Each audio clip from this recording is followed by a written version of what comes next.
ప్రతిసారి చెప్తుంటే నేను ఎవరిని సందేశం ఇవ్వమని అడగండి, మాట్లాడమనండి అని చెప్పి. ఈ సందేశాలు విని వినే దేశం ఇక్కడికి వచ్చింది. సభాధ్యక్షులు మిత్రులు రెహమాన్ గత 25 సంవత్సరాల నుంచి చాలా దగ్గరి మిత్రుడు రెహమాన్. ఆయన మానస పుత్రిక జనం సాక్షికి పురుడు పోసింది నేనే. అది అప్పటి నుంచి కొనసాగుతున్నటువంటి సంబంధం ఇది. ఆయన ఏదో 2 సార్లు ఒక 10 నిమిషాలు మాట్లాడిపోండి అని వచ్చిన 2 గంటల 40 నిమిషాలు నన్ను వినిపించారు.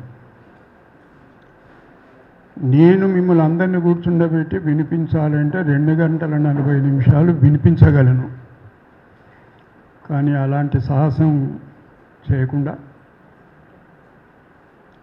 క్లుప్తంగా నాకు తోచిన 2 మాటలు చెప్తాను.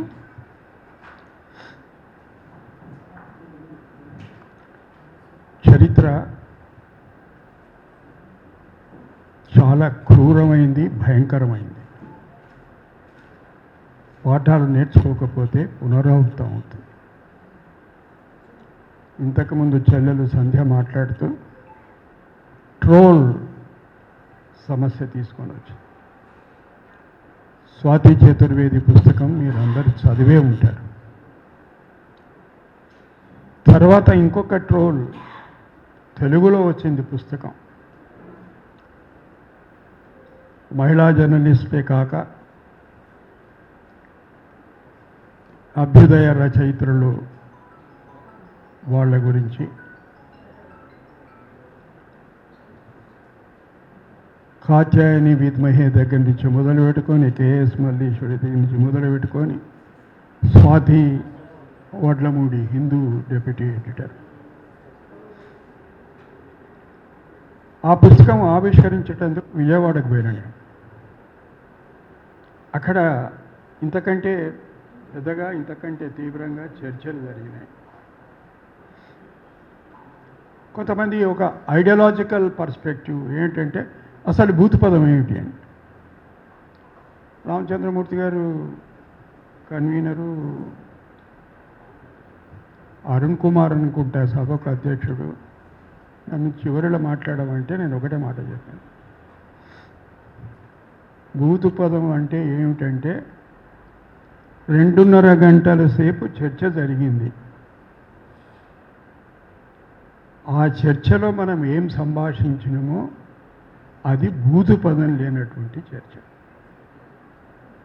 భిన్నమైనటువంటి అభిప్రాయాలు, నియంత్రణ కావాలని ఒకరు, స్వీయ నియంత్రణ కావాలని ఒకరు, రకరకాలైనటువంటి అభిప్రాయాలు వచ్చాయి. ప్రజాస్వామ్యం అంటే అదే కదా. 3 ప్రధానమైనటువంటి విలువలు ఉన్నాయి రాజ్యాంగంలో: స్వేచ్ఛ, సమానత్వం, సౌభాతృత్వం. సౌభాతృత్వం అంటే సోదర భావం, సోదరీమణుల భావం. ఈ మహిళా జర్నలిస్టుల మీద జరిగినటువంటి దాడి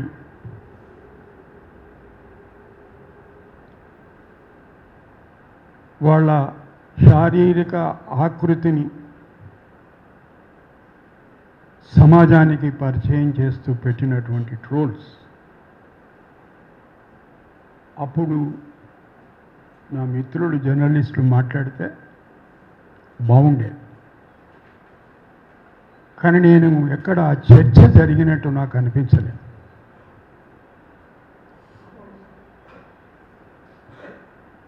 రాజ్యాంగం హామీ ఇచ్చిన హక్కు ఏమిటి? ఇంతకుముందు మిత్రులు రమణ చాలా సూక్ష్మంగా అందరికీ అర్థమయ్యేటట్టు చెప్పాడు. జర్నలిస్టులకు ఒక అపోహ ఉంది, మేమేదో ప్రత్యేకమైన వాళ్ళం, మాకేదో ప్రత్యేకమైనటువంటి హక్కులు ఉన్నాయి, మమ్మల్ని తీసుకుపోయి జైలు పెడతారంటే నువ్వు మర్డర్ చేసినా నేను జైలు పెట్టదా? ఎక్కడి నుంచి వచ్చినాయి మీకు? ఆయన చెప్పినట్టు అందరికీ ఏ విధమైన హక్కు ఉందో భావ ప్రకటన స్వేచ్ఛ స్వాతంత్రం, అది జర్నలిస్టులకు ఉంది. బూతు ప్రకటన స్వేచ్ఛ లేదు, ఉన్నది భావ ప్రకటన స్వేచ్ఛ. విమర్శించండి, తీవ్రంగా విమర్శించండి. 100 సంవత్సరాల కింద ఈ చర్చ వచ్చింది. ఏమిటి దీనికి పరిమితులు? అమెరికన్ సుప్రీంకోర్టు ఒక తీర్పులో చెప్పింది, 2 విషయాలు చెప్పింది. Freedom of speech and expression includes the right to offend and shock. Offend అంటే బూతు పదాలుగా తీవ్రమైనటువంటి భాషలో విమర్శించడం, సైద్ధాంతికపరమైనటువంటి విభేదాలు. రెండవది, ఎవరికి నిజంగా ఆ స్వేచ్ఛ అవసరం అంటే మనకన్నా భిన్నంగా ఆలోచించే వాళ్లకు ఆ స్వేచ్ఛ ఎక్కువ అవసరం. ప్రభుత్వాల్లో ఉన్నవాళ్ళు, ప్రభుత్వాధికారులు, ఈ ప్రభుత్వం, ఆ ప్రభుత్వం, రకరకాల సంస్థలు, వ్యవస్థలు, వాటన్నిటికన్నా భిన్నంగా ఆలోచించి మాట్లాడేవాళ్ళు, భావ ప్రకటన చేసేవాళ్ళు, వాళ్ళకి ఎక్కువ అవసరం అది ఆ భావ ప్రకటన. తర్వాత రెండో విషయం మర్చిపోతున్నాం మనం, 4వ స్తంభం ఇదంతా. ఒకప్పుడు ఏమనుకున్నారంటే ఆ 3 స్తంభాలు కూలిపోకుండా ఇదొక గేట్ వాల్, ఇది రక్షిస్తుంది ఆ సంస్థలను, ఆ వ్యవస్థలను అనుకున్నాం. కానీ అందరికన్నా ముందే కూలిపోయింది మీరు. క్షమించాలి, వ్యక్తిగతంగా ఎవరినట్టలేదు. అదే గోధి మీడియా. ఎక్కడొచ్చింది సోషల్ మీడియాకు ఈ స్పేస్? ఎవరిచ్చిండు సోషల్ మీడియాకు ఈ స్పేస్? మీరు పత్రికలు, వారపత్రికలు, మాసపత్రికలు ఇవన్నీ సక్రమంగా నడిపినప్పుడు ఎందుకు లేదు సోషల్ మీడియా? టెక్నాలజీ విషయానికి తర్వాత, it's because of your failure. But why you have fail? ఇంత దూరం చెప్పిన తర్వాత అది కూడా చెప్పాలి. పత్రికలు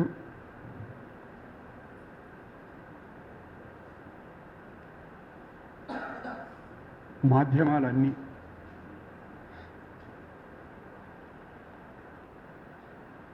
బందీకృతమై ఉన్నాయి. ఎవరి చేతుల్లో?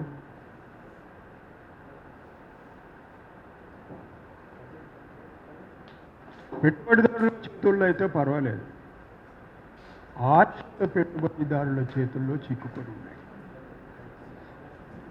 ఆయనకు నిజమే రాయాలని ఉంటుంది, ఈయనకు నిజమే చెప్పాలని ఉంటుంది. అంతవరకు చేరుతుంది, పొద్దున పత్రికల్లో రాదు. ఇది చుట్టూ ఒక విషవలయం. రెండవది, ఏంటి దీని ఆరిజిన్? మీరు క్రియేట్ చేసిన వాక్యూమ్ ఒకటి, ఆరిజిన్ ఏమిటి? ఆశ్రిత పెట్టుబడిదారుల యొక్క విషపుత్రిక.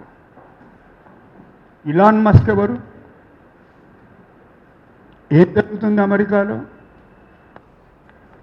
అమెరికా ఎలక్షన్ను ప్రభావితం చేసేంత దూరం ఆ ఎక్సా, ఫేస్బుక్, మన్ను మషాన్ అవన్నీ నాకు తెలియదు, నేను దేంట్లో లేను. ఎందుకంటే ఇట్లే ఎక్కడన్నా పోయి మాట్లాడితే వాడు పొద్దున్నే పరమభూతులని చెప్తాడు. ఎందుకు వచ్చిందని అది చూడను, అది పెట్టుకోను. వాడు సంతోషం, వాడికి ఎందుకు, నాకెందుకు? వాడిని ఎవడు అడిగాడు? ఇప్పుడు మనం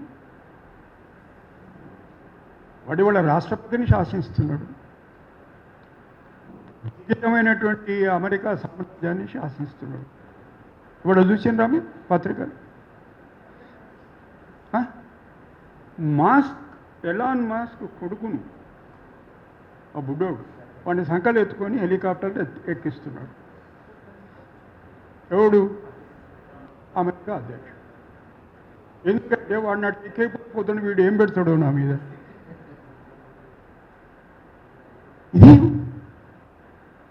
ఇది విషవలయం. దీనికి సమస్య పరిష్కారం ఇంత సులువుగా దొరికేది కాదు. రమణ గారు చెప్పి పూర్తిగా ఏకీభవిస్తుంది. ఈ స్పేస్ కాకుండా సోషల్ మీడియా కూడా కంట్రోల్ చేయడానికి ప్రభుత్వాలకు మీరు వెసులుబాటు కల్పిస్తే that's what is called pre censorship. చాలా ప్రమాదకరమైనది. ప్రభుత్వాలను విమర్శిస్తారు, మీరు ధిక్కరిస్తారు. Just now I said that right includes to offend and shock. ఒక ఐడియాలజికల్ వార్ఫేర్ సాధ్యమేది, ధిక్కారం సాధ్యం. పోతనట్లే కదా, అక్కడి నుంచి వచ్చింది కదా ధిక్కార స్వరం. ఆటోలో రాజులకి ఇచ్చే సాంప్రదాయం ఉంటే వాటికి ఎందుకు ఇస్తుంది అనుకున్నాను. అక్కడి నుంచి ఆ రోజు వరకు ఉన్నది మన పరంపర. తెలంగాణ రైతాంగ పోరాటంలో చూసి రజాకారుల దౌర్జన్యానికి వ్యతిరేకంగా పోరాడేటప్పుడు బూతు పదం అనేది, బూతు భాష అనేది మేమైతే ఎక్కడ వినలేదు, చదవలేదు, చూడలేదు. ఎట్లా జరిగింది? అంత పెద్ద రెసిస్టెన్స్ మూమెంట్ తెలంగాణలో ఎట్లా జరిగింది? అది సాధ్యమైతే ఒకటి స్వీయ నియంత్రణ, రెండవది నిరంతరమైనటువంటి చర్చ, సంభాషణ, మూడోది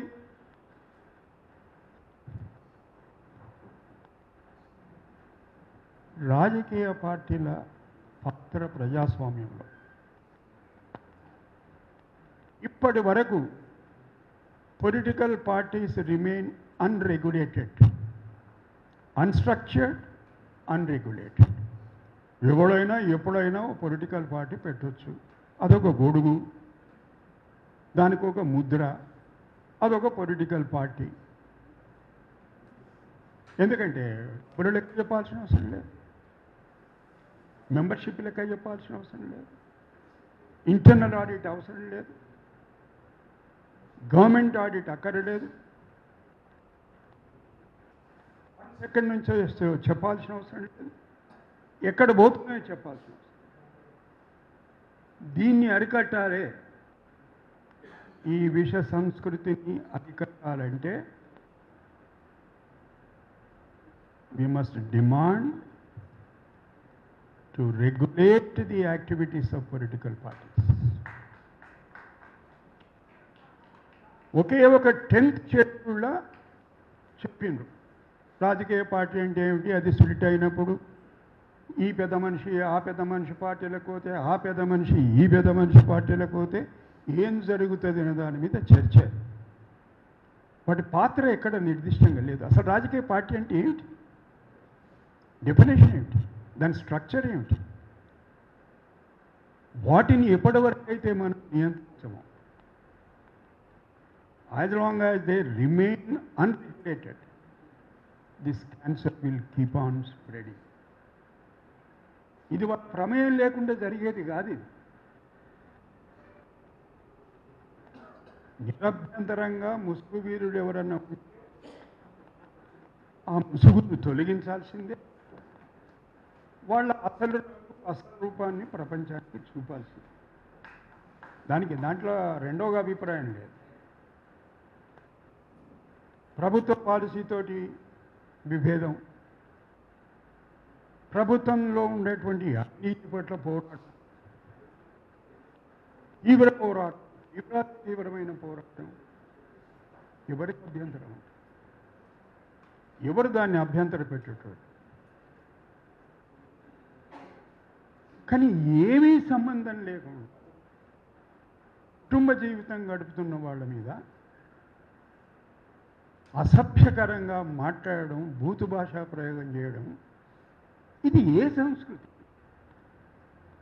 భారతీయ సంస్కృతి, తెలంగాణ సంస్కృతి, ఏ సంస్కృతి?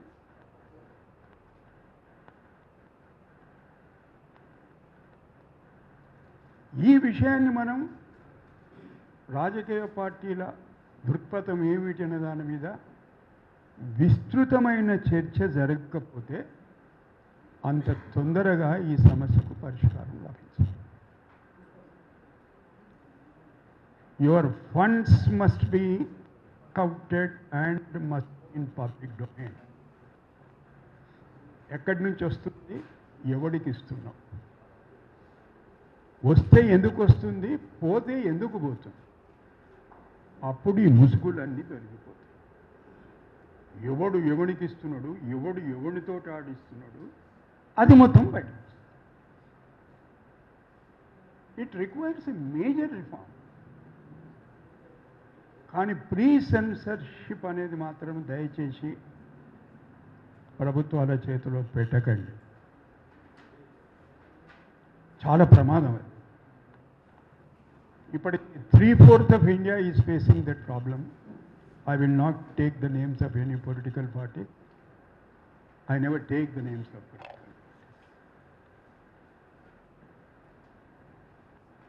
ఇంకొక ఆయుధం, అప్పటికే ఆయుధాలు తయారైతూనే ఉన్నాయి.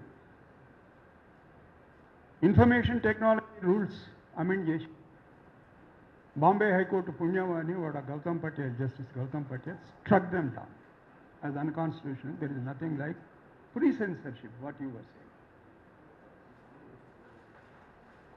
దాన్ని మళ్ళీ సుప్రీంకోర్టు తీసుకుని దాన్ని మళ్ళీ వేరే తీరుగా చట్టం తెచ్చేటువంటి ప్రయత్నాలు జరుగుతాయి. ఇది చాలా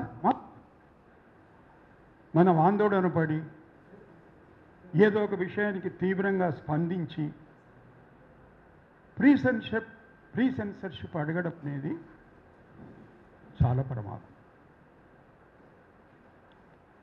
కాకపోతే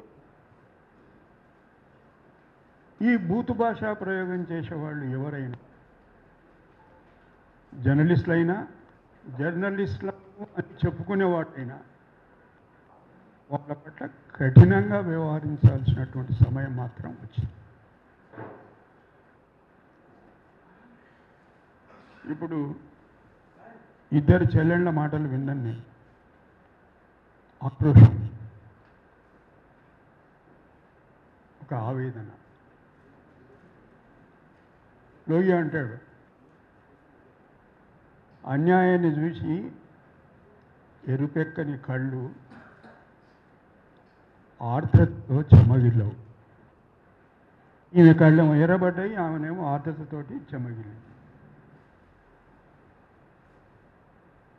అందుకేనా నేను చరిత్రను మర్చిపోతే చాలా క్రూరమైంది చరిత్ర, రిపీట్ అవుతుంది.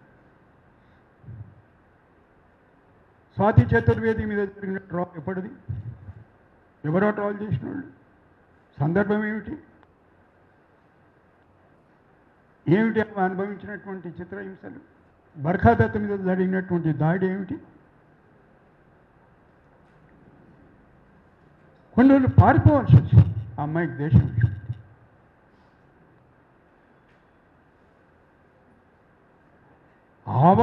ఆయన మనం ఇంత తీవ్రంగా స్పందించుంటే పరిస్థితులు వేరేగా ఉంది. బట్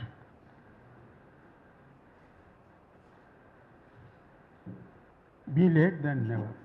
పర్వాలేదు, ఎప్పటికప్పుడు ఏ రోజుకు ఆ రోజు నేర్చుకుంటుంటాం. బూతు మాటలు లేకుండా ధిక్కారం ఉండదా? ధిక్కార స్వరం వినిపించమా? ఇక్కడ సంగతి మాట్లాడండి. నేను తెలంగాణ చరిత్రని ఒకసారి చూడండి, సాహిత్య చరిత్ర చూడండి, సామాజిక నేపథ్యం చూడండి. మావోయిస్టు సాహిత్యం వచ్చింది, బూతు పదాలు ఉన్నాయా? సమాజాన్ని నిలువెత్తున నిలబెట్టి ప్రశ్నించారు. బూతు పదాలు ఉన్నాయా? వణికిపోలేదా? ఎవరినైతే వాళ్ళు ప్రశ్నించిండ్రో వాళ్ళు వణికిపోలేదా? అందులో బూతు పదాలు లేవే. తర్వాత దిగంబర కవులు వచ్చింది. కొంతమందికి అది భాషా ప్రయోగం జుగుప్సాకరంగా అనిపించింది అని కొంతమంది రాశారు. కానీ దాంట్లో కూడా బూత్ పదాలు ఎక్కడ లేవు, స్త్రీల పట్ల వివక్ష ఎక్కడ లేదు. విప్లవ రచయితల సంఘం వచ్చింది, తీవ్రంగా ప్రతిఘటించాం. సమాజంలో జరుగుతున్నటువంటి మంచి చెడు అన్నిటినీ అధిక్షేపించింది. బూతు మాటలు ఉన్నాయా? అభ్యుదయ రచయితల సంఘం ఉన్నాయా బూతు మాటలు? తెలంగాణ రచయితల వేదిక ఎన్నో సమావేశాల్లో మాట్లాడేటువంటి అవకాశం వచ్చింది. ఉన్నాయా దాంట్లో బూతు పదాలు? 3 గంటల సేపు ఇన్ని భిన్నమైనటువంటి అభిప్రాయాలను విని ఒకరి అభిప్రాయాన్ని ఒకరు గౌరవించుకొని మనం మాట్లాడుకోగలిగితే బూతు భాషా ప్రయోగం అవసరం ఏమున్నది? That is the weakest and most diabolical weapon that is in the hands of anti-social elements.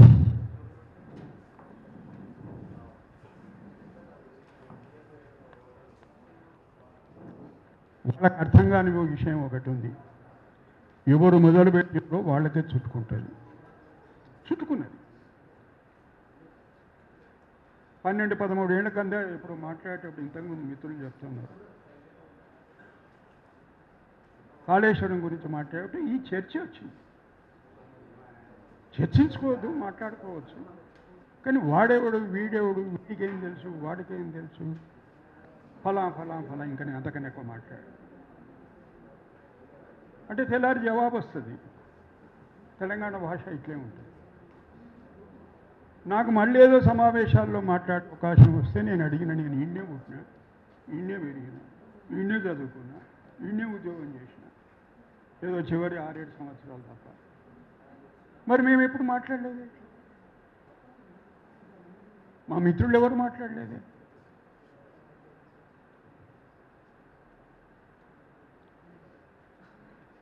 ఇక్కడ మా సోదర న్యాయమూర్తి ఉన్నారు, ఎస్సి చంద్రకుమార్ గారు.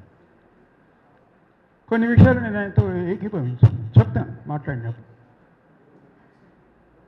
తీవ్రమైనటువంటి భాషా ప్రయోగం చేస్తాడు. మరి బూతుపాటలు లేవే దాంట్లో?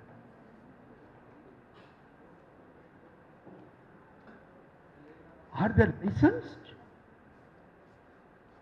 To abuse others? Who are they? Who are these people? They must be masked. I చాలా శ్రద్ధగా వింటున్నా.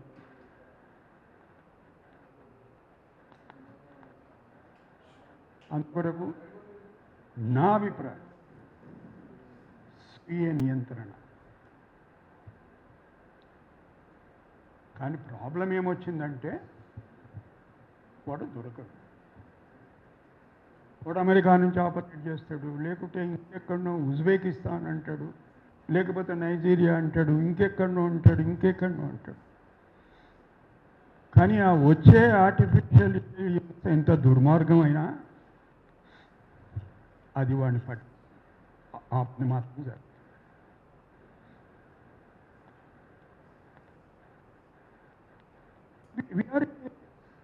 క్రైసిస్ పాయింట్ అంటే డైలమా. ఎట్లా ఫ్రీ సెన్సర్షిప్? ఎట్లా ఒక ఇష్యూ మీద ప్రభుత్వాన్ని తీవ్రంగా విమర్శిస్తాడు ఒక జర్నలిస్ట్, ఒక కథ రాసు, ఒక కథానిక రాసు, దయదలిచి ఆ ఎడిటర్ పబ్లిష్, లేకపోతే ఒక యూట్యూబ్ ఛానల్ మాట్లాడుతుంది. ఇప్పుడు రవీష్ కుమార్ ఉన్నాడు, వాడు రాఠీ ఉన్నాడు, కరణ్ థాపర్ ఉన్నాడు. మరి వాళ్ళంతా యూట్యూబర్స్ అందరు ఇట్లా చేస్తారు అనడానికి అది తప్పు. అది ఒక బ్రష్ తీసుకొని మనం దాన్ని పెయింట్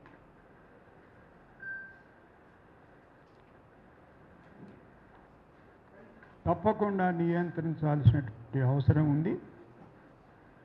దాని మీద ఏకాభిప్రాయం ఉంది అని నేను అనుకుంటున్నాను. రకరకాల మార్గాలు, రకరకాల సూచనలు వచ్చినాయి. క్రోడీకరించండి. అవసరం ఉంటే మళ్ళోసారి కలవండి, మళ్ళీ మాట్లాడండి. లేకపోతే చిన్న గ్రూప్స్, ఒక 2-3 గ్రూప్స్ ఏర్పాటు చేయండి. వాటన్నింటి జల్లెడ బట్టి మిగిలింది ఏమిటి అనేది ఒక నిర్దిష్టమైనటువంటి కార్యక్రమం, ప్రణాళిక రూపొందించండి. నేను అన్నట్టు మీరు నన్ను 2.5 గంటలు కూర్చోబెడితే నేను అంతసేపు మిమ్మల్ని కూర్చోబెట్టదలుచుకోలేదు.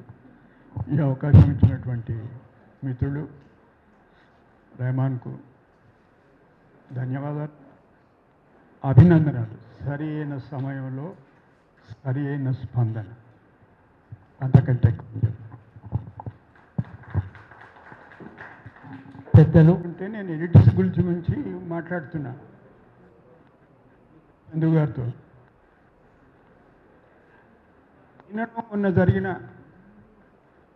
కోట్ అండ్ కోట్ మహిళా జర్నలిస్టుల అరెస్టును ఖండించిన ఎడిటర్స్ గిల్డ్, అలా బాధ్యతాయుతమైనటువంటి వ్యక్తులు ఉన్నారని, పెద్దవాళ్ళు ఉన్నారు, గౌరవించే వాళ్ళు ఉన్నారు.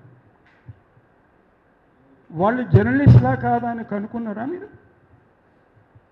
వాళ్ళు ఏం మాట్లాడినరో కనుక్కున్నారా? ఏ పదప్రయోగం చేసారో కనుక్కున్నారా? ఏదీ తెలియకుండా ఎందుకు ఖండించారు? మరి మీరు జర్నలిస్టుల శ్రేయోభిలాషులు అయితే మీరు ఇటువంటి పని చేస్తుంటే వాళ్ళందరికీ చేతిలో క్షేమంగా ఉన్నట్టే.